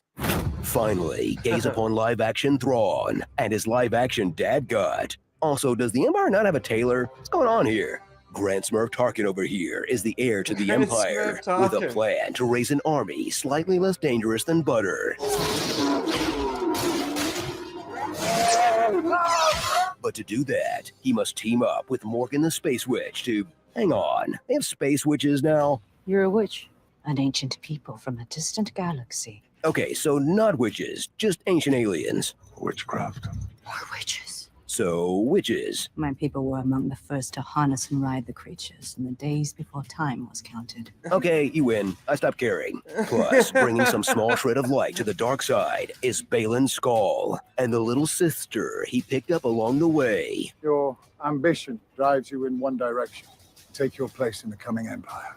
And wanders around resigned to his fate, speaking for the Star Wars fans trapped watching the same old Drac. It repeats again and again Yeah. and again. Extend your big red sabers for the return of Anakin Skywalker. Hayden Christensen is back and eerily smoother than ever to play Ghost Dad to Ahsoka in an extremely orange flashback. I don't know this battle. His redemption arc is finally complete, not because he apologized for being Space Hitler. No, it's just enough time has passed that we're happy to see him again. Nope, sorry, still can't do it. I hope Ghost Watto beats him with a shoe. Bye. So get ready to pretend the last decade never happened and wrap yourself in a comforting blanket of 2014 nostalgia Just a little rusty. for a show that's giving out more fan service than a sex worker at Celebration. The Night Sister said Dathomir. 3PO. Honored Chancellor, A long time ago, in a galaxy far, far away. Jason has abilities. His father, Kanan Jarrus, was a Jedi.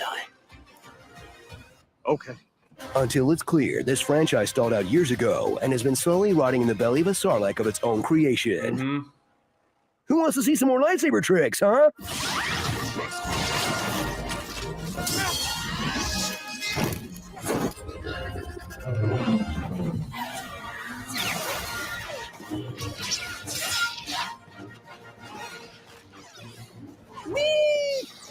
Dunes. Starring Dawson's Creed, Ren and Snippy, Dr. Screw, Twi'lek Breaking Thrawn, Punisher, Star Wars Zone, Anya Taylor Misery, which better have my map key, Beards Do Not Grow in Space, Any Given Sunday, Once in a Blue Goon, Chivalry is Dead, R2D's Nuts, Orange Man Good, Yaman, 9 Clenched Snails, An Actual Coven of Chaos, and a perfect metaphor for Disney's Star Wars. Star Wars, Jumping the Whale.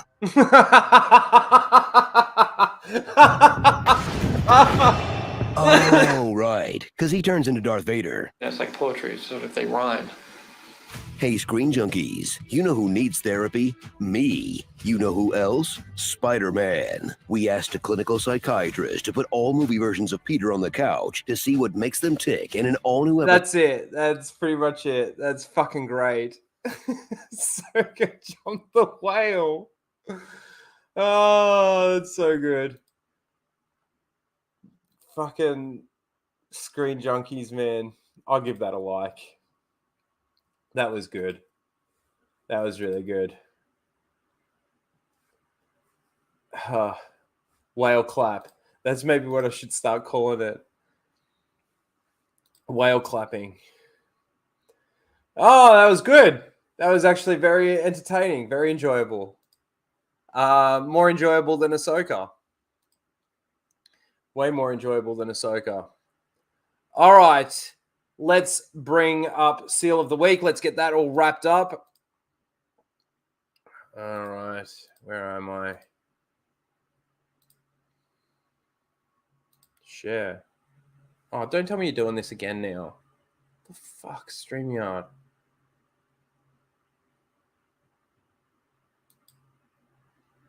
God.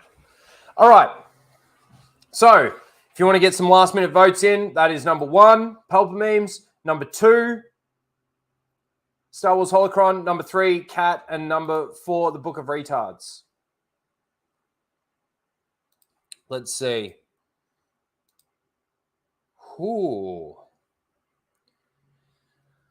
I'm a little surprised by the result of this week. We got 29 votes in, 48 people watching. Let's see if we can get to that 30 vote mark. One more vote.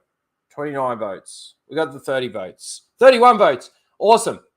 1, 2, 3, 4. Anyone else? I'm going to end it now. I know that there's a delay, so that's why I always wait a few more minutes, just give people time to actually see and vote if they want to vote. All right, I think we're holding strong at 31 votes. All right.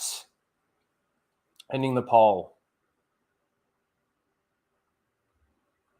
Okay, in last place with 16% of the vote was number 3, Kat, with her little take on getting the timelines book and going straight to the moment that matters, which is Hera kissing Kanan.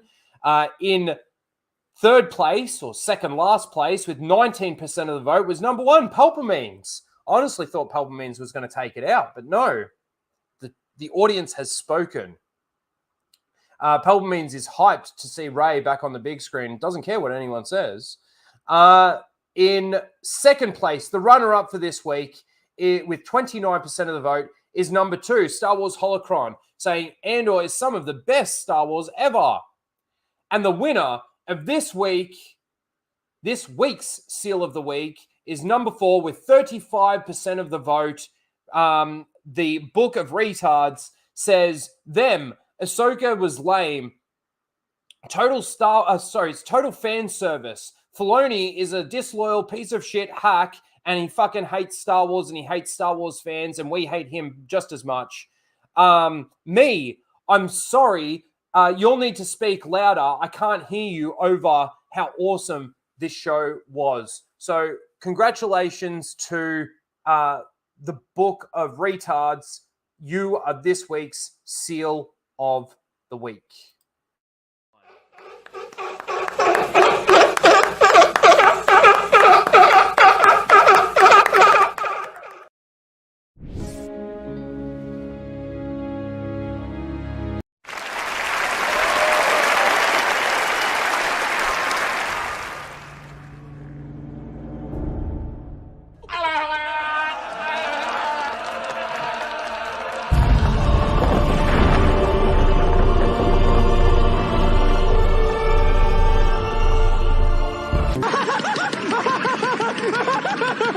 I'm all the Jedi.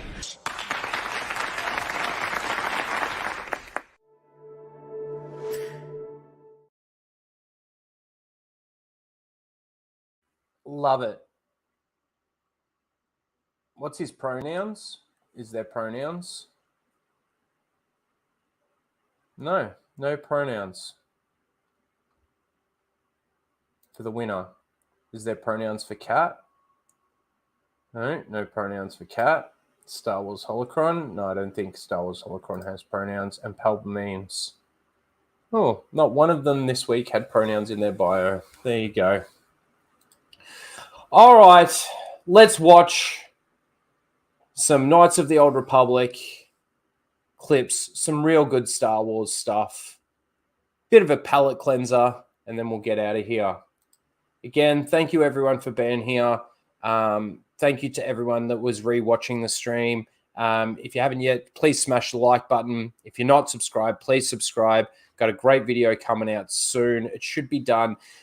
Look, like I said, it's going to take me a while to get all the editing and everything done. So I'm hoping to have it done within the next couple of weeks.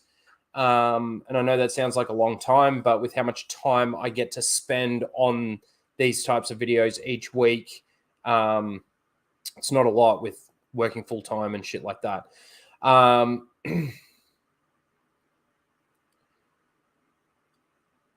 Mike Hill for 5 says, did you see Geek of Color called Disney Star Wars critics white supremacists? No, I didn't see that. You might have sent it to me, Mike. I didn't even notice if you did. There's so much stuff that you send me. But it's just stupid. It's a stupid argument. You know why they call us names like white supremacists, racist, sexist, and all that sort of shit? Because they've got no argument or nothing to counteract the actual clear evidence and obvious problems that we actually provide evidence to when they hear what we have to say. Nothing. They got nothing to say. So what do they fall back on? Name calling. White supremacists. Fuck off. But thank you, Mike. I appreciate that. Now, let me just check Streamlabs again. Make sure that we're good over there. We are. All right, let's watch some Knights of the Old Republic and get the hell out of here. You guys are fucking awesome. I love you, chat. All right. So I was actually going to sit here and watch every single one, 30 minutes long, but we're just going to watch this one because this is one of my favorite. This is one of my favorites. There's obviously the one that we watched the other week with Satil. Let's watch this one. A man can have I love this. if he is willing to sacrifice. With your birth comes a solemn vow. You will have nothing. Your privilege is the dirt.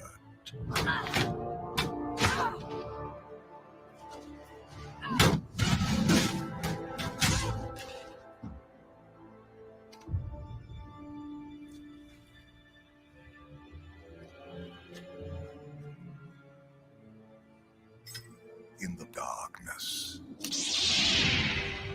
only ambition will guide you. Like even that one little moment there where they're building their lightsaber and they ignite their lightsaber for the first time, it's such a monumental moment. It's such a important moment for a Jedi or a Sith or a Dark Jedi or whatever you want, for a Force user to have made their lightsaber. And, you know, in Disney Star Wars, you don't get anything like that. The oaths you swear, the promises you make, they are yours alone.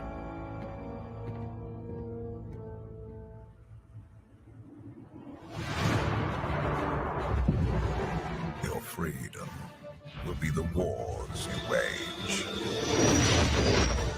Fucking awesome.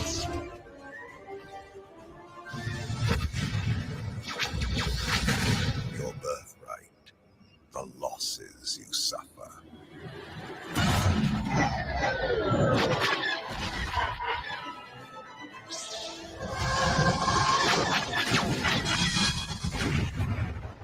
Your entitlement, the pain you endure.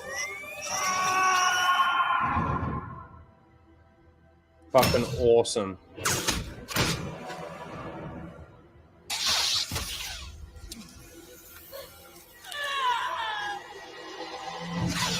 And when darkness finds you, you will face it alone.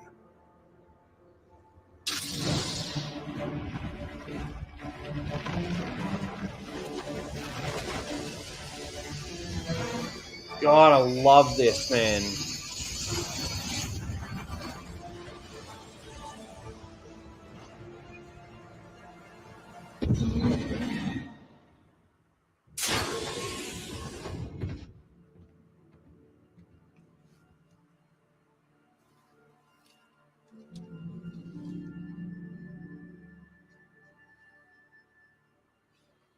They're still united, so he doesn't give a fuck.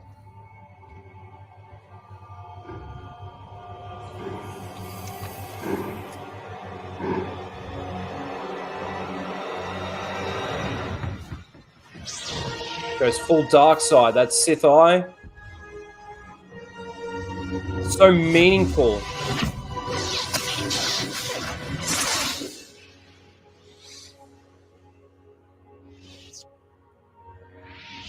And he's like, whoa, that eye just changes his fucking...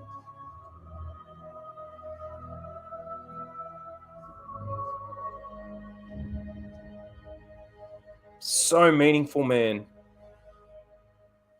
These two characters in this clip didn't even have to say 2 words. And this is like so intense. Now he's being accepted by his father.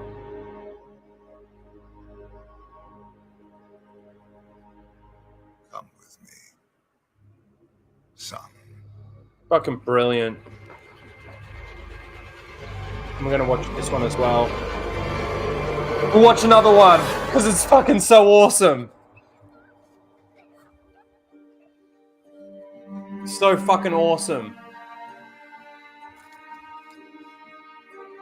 But also too, like, look at the planets, look at the worlds that they went to, the world, basically again, the world building. We literally watched what? From the 14-minute mark to the 17-minute mark. So 3 minutes basically. And that had more substance than anything that we've got out of Disney Star Wars. Anything.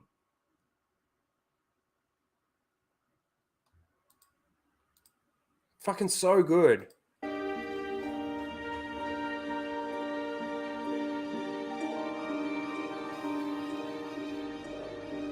Mother's trying to protect her.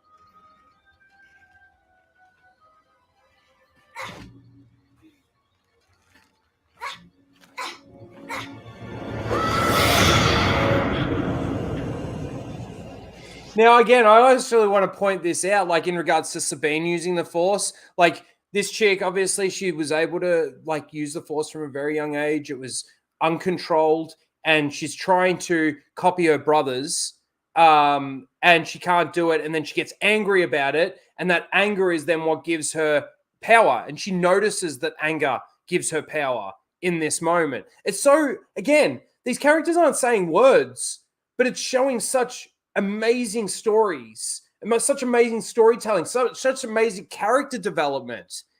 They don't even have to fucking say anything. Look how happy she is. So then it comes to her being in the arena. She's a bit older. Another. She gets knocked down. From what she learned in the forest, she harnesses her anger. She can fucking use power. She gains power. Look at this.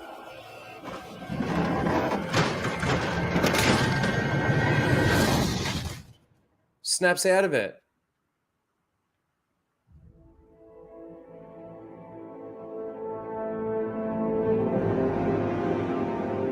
Vitiate now just wants her. Fucking...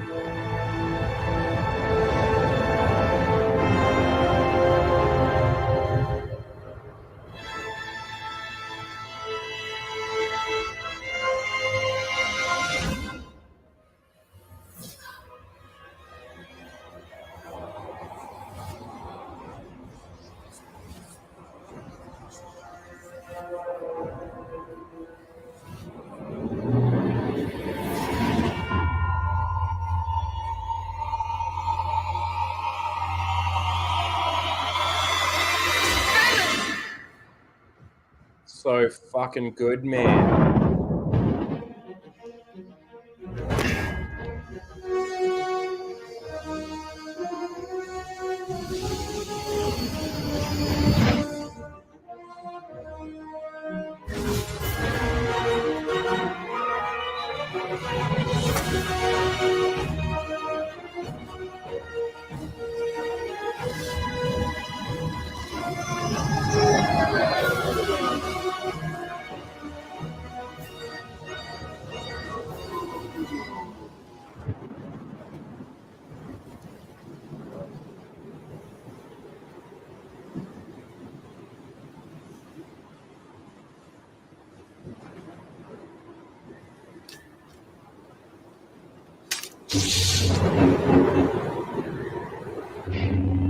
Love this. Stay behind me.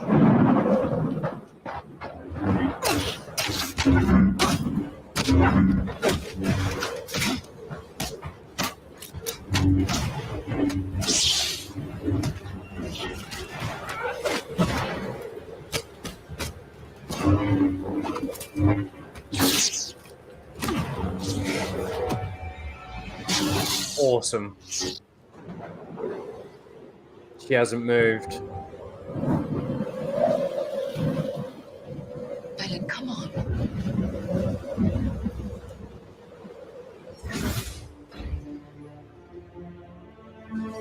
So sad though, too.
Yeah, me too.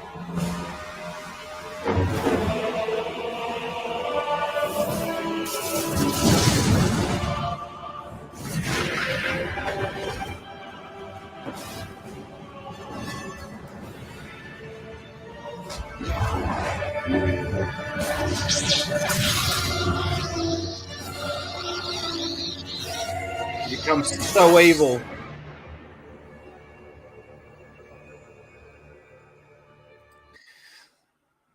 That's it. That's all we're going to watch today.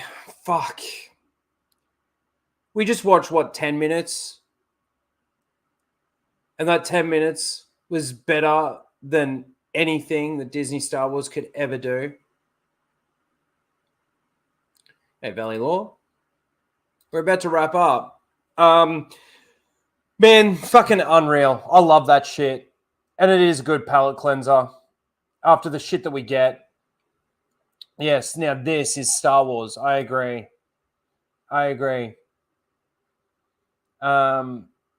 Crazy ass story, 100%. Great show. Thanks, Rhino. Thank you. Thank you all for being here. I appreciate you as per usual.